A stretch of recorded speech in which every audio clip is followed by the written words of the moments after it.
Hello friends, आज मैं आपसे चर्चा करूंगा आपसे शेयर करूंगा कि क्लाइडन के ऑर्गेनिक बुक हमें फ्री में कैसे मिले। तो आपको कुछ नहीं करना है, गूगल पर जाना है और आपको लिखना है क्लाइडन ऑर्गेनिक केमिस्ट्री पीडीएफ।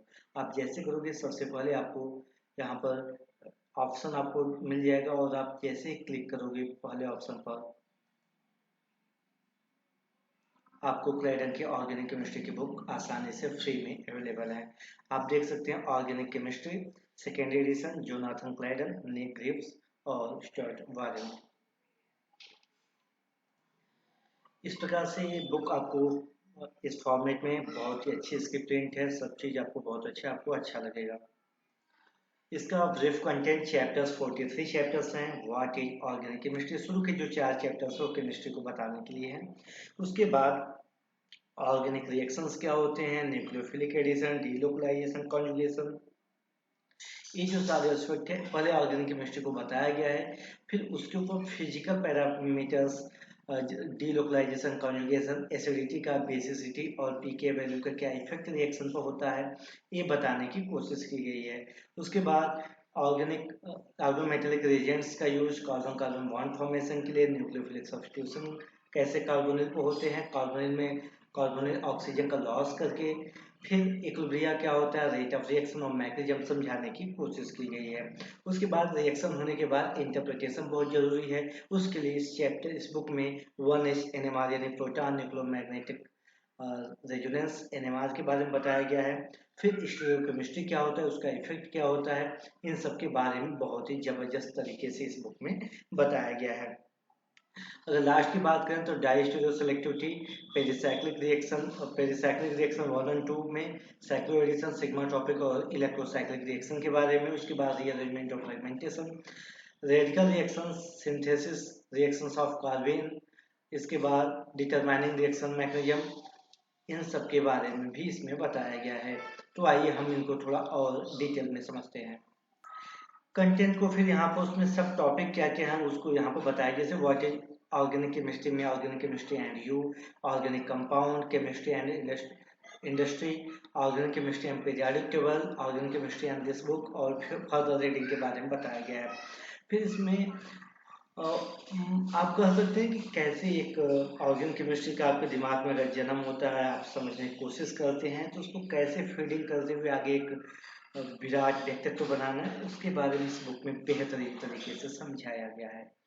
आप इसके कंटेंट यहाँ से ऐसे देख सकते हैं। हम अभी आएंगे इसके बारे में चर्चा आपसे करेंगे। Conformation analysis, electrophilic addition to alkenes, ये सारी चीज़ें इसमें, regioselectivity, alkylation of enolates, ये भी काफ़ी इंपॉर्टेंट है, आपको मालूम है। फिर एल्डोल क्लेजन रिएक्शंस, इनके बारे में, carbon carbon bond formation, heterocyclic reaction, heterocyclic aromatic heterocyclic reaction 1 और 2 इसमें दिया हुआ है। सिंथेसिस के बारे में, फिर वुडवर्ड हॉफमैन डिस्क्रिप्शन, डिल्सडर रिएक्शन, इन सब के बारे में बहुत ही मज़ेदार तरीके से इस बुक में बताया गया है। रेडिकल रिएक्शन, उसके बाद ऑर्गेनोमेटेरिक केमिस्ट्री, 18 इलेक्ट्रॉन रूल, पैलेडियम के जो डिफरेंट रिएक्शंस हैं जैसे हेक रिएक्शन, क्रॉस कपलिंग, सोनागस्टिन, सबके बारे में इस बुक में बहुत ही अच्छे तरीके से बताया गया है। इस बुक में आगे ये भी बताया गया है कि जो हम शॉर्ट टर्म यूज करते हैं, जैसे स्टाइल के लिए सी होता है, स्टाइलिस्टो एस्टिनेट के लिए, फिर बीनैप क्या होता है, बॉक प्रोटेक्शन आप जानते हैं, बेंजाइल के लिए बीएन यूज होता है, HOBT बहुत ही अच्छा अमाइड कपलिंग एजेंट है। इन सब के बारे में, FGI क्या होता है, फंक्शन ग्रुप इंटर कन्वर्जन, एडिटा के बारे में आपने एग्रोमेटेलिक में पढ़ाई होगा, DNA DMS सॉल्वेंट क्या होता है, इसका स्वर्ण ऑक्सीडेशन है, इन सब तो बहुत ही जबरदस्त तरीके से इस बुक में बताने की कोशिश की गई है। फिर SN1 SN2, vesper theory, UV ultraviolet, tosylic group के बारे में, ट्राइटाइल ग्रुप के बारे में, इन सब के TMS TMP TMEDA TIPS THP TF, इन सब के बारे में भी इसमें क्या होते हैं, शॉर्ट फॉर्म का फुल फॉर्म इसमें बताया हुआ है।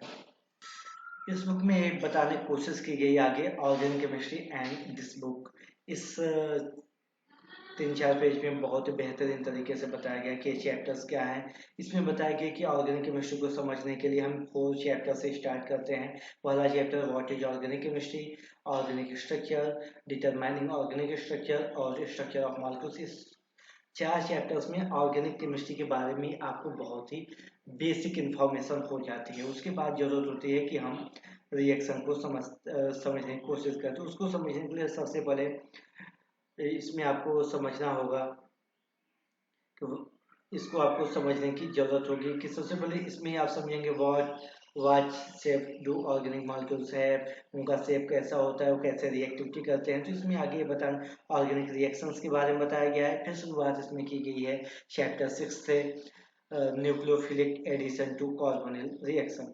आगे जब कार्बोनिल ग्रुप का आप समझते हो तो फिर इसमें बताने की कोशिश की गई है अगले चैप्टर्स में carbon carbon single bond formation कैसे होता है, कार्बोनिल कंपाउंड पर न्यूक्लियोफिलिक सब्स्टिट्यूशन कैसे किया जाता है और कार्बोनिल ऑक्सीजन का लॉस। उसके बाद elimination reaction, electrophilic to alkane synthesis, और इन सब के बारे में इसमें बताने की कोशिश की गई है। जब आप थोड़ा बेसिक से समझ जाते हो रिएक्शंस क्या होते हैं तो इसमें डीलोकलाइजेशन, इफेक्ट ऑफ कॉन्जुगेशन का, एसिडिटी, बेसिसिटी और पीके वैल्यू कैसे रिएक्शन को गवर्न करते हैं, कैसे इनके फैक्टर्स क्या होते हैं रिएक्शन पर, इन सब के बाद इक्विलिब्रियम और रेट ऑफ मैग्नीशियम के बताने के बाद 1HNMR को यहाँ बताया गया है। फिर स्टीरियोकेमिस्ट्री का क्या इफेक्ट होता है, इसका क्या एप्लीकेशन है बताया गया है, और जितने भी स्पेक्ट्रोस्कोपिक मेथड होते हैं इंक्लूडिंग मास स्पेक्ट्रोमेट्री उनका रिव्यू बताया गया है। ये समझने के बाद आपको रिएक्शन की एक आइडिया हो जाती है। फिर दिमाग में एक सवाल आते हैं कि एक से अधिक फंक्शनल ग्रुप है तो उसमें अगर रिएक्शन हमें किसी डिजायर्ड ग्रुप पर कराने हैं तो क्या होंगे। तो इसको बताने के लिए इसमें कीमो सेलेक्टिविटी और प्रोटेक्टिंग ग्रुप का कॉन्सेप्ट दिया गया है और रेडियो सेलेक्टिविटी आगे बताया गया है। इसमें आगे चैप्टर 25 से alkylation of enolates, reaction of enolates with carbonyl compound, aldol और कंडेंसेशन को इंक्लूड करते हुए इसमें बताया गया है सल्फर, सिलिकॉन और फास्फोरस का ऑर्गेनिक केमिस्ट्री में क्या रोल है। और आज के समय में सबसे बोल्ड, सबसे एडवांस टॉपिक है रेट्रोसिंथेसिस। रेट्रोसिंथेसिस के बेस पर आप ढेर सारे बड़े मॉलिक्यूल्स का कैसे रूट ऑफ सिंथेसिस डिजाइन किया जा सकता है, क्या हो सकता है, इसके बारे में आइडिया लगाया जा सकता है। और आजकल तो ऑर्गेनिक केमिस्ट्री के आप मास्टर्स हैं तो इंटरव्यू में रेट्रोसिंथेसिस पे ही लाकर सारा चीज खत्म कर दिया जाता है। आप रेट्रोसिंथेसिस या आपको बड़े मॉलिक्यूल्स डिजाइन करके बड़े मॉलिक्यूल्स को दे देंगे और बताएंगे इसको इससे आपसे पूछेंगे कि इसको कैसे डिजाइन किया जा सकता है। उसके बाद इसमें चैप्टर 29 में हेट्रोसाइक्लिक 1-2 करके 2 चैप्टर हैं जिसमें रिएक्शन और सिंथेसिस के लिए बताया गया। आजकल ढेर सारे रिएक्शन ऐसे हैं नेचुरल प्रोडक्ट्स से लेकर ढेर सारे जिसमें हम होमो एरोमेटिक के बजाय हेट्रो एरोमेटिक कंपाउंड ज्यादातर में पाए जाते हैं। उनका सिंथेसिस कैसे किया जा सकता है, उनके रिएक्शन, उनके फिजिकल और केमिकल प्रॉपर्टी क्या होते हैं, इसके लिए जरूरी है कि हम उनके बारे में समझ रखें। उसके बाद सैचुरेटेड हेटेरोसाइक्लिक और उनके स्टीरियो इलेक्ट्रॉनिक्स के बारे में बताया गया है, उनके रिएक्शन को समझाने की कोशिश की गई है। स्टीरियो सेलेक्टिविटी को साइक्लिक मॉलिक्यूल्स में क्या होते हैं, डाई स्टीरियो सेलेक्टिविटी और उनके रिएक्शन को बताया गया है। जब इतना आप आयनिक मैकेनिज्म को आप समझ लेते हैं तो होता है कंसंट्रेटेड मैकेनिज्म को आप समझें। इसके लिए इस बुक में पेरिसाइक्लिक रिएक्शन 1 और 2 में बताया गया। रिएक्शन 1 में साइक्लोएडिशन रिएक्शन को बहुत ही डिटेल से अच्छे से बताया गया। सेकंड टॉपिक और इलेक्ट्रोसाइक्लिक रिएक्शन को पेरिसाइक्लिक रिएक्शन 2 चैप्टर में बताया गया।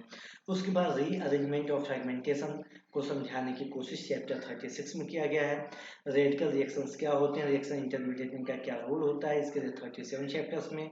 उसके बाद अगला एक रेडिकल इंटरमीडिएट में कार्बन आता है, कार्बन के सिंथेसिस और रिएक्शन के बारे में बताया गया। फिर आता है चैप्टर 39, इसमें रिएक्शन मैकेनिज्म को कैसे आप डिटरमाइन करते हो, कैसे आप ड्रॉ करते हो, क्या आइडिया आता है, क्या क्या फैक्टर्स होते हैं, इनको बताने की कोशिश की गई। उसके बाद चैप्टर 40, 41, 42, 43 में ऑर्गेनोमेटेरिक केमिस्ट्री के बारे में एक बार से बताने की कोशिश की गई। 40 में ऑर्गेनोमेटेरिक केमिस्ट्री, फिर 41 में असिमेट्रिक सिंथेसिस के बारे में, फिर 42 में ऑर्गेनिक केमिस्ट्री का, ऑर्गेनिक केमिस्ट्री ऑफ लाइफ और इनका यूज हमारे डेली लाइफ में क्या है, इनका क्या एडवांस और फ्यूचर क्या है ऑर्गेनिक केमिस्ट्री का, ये बताने की कोशिश चैप्टर नंबर 43 में की गई है।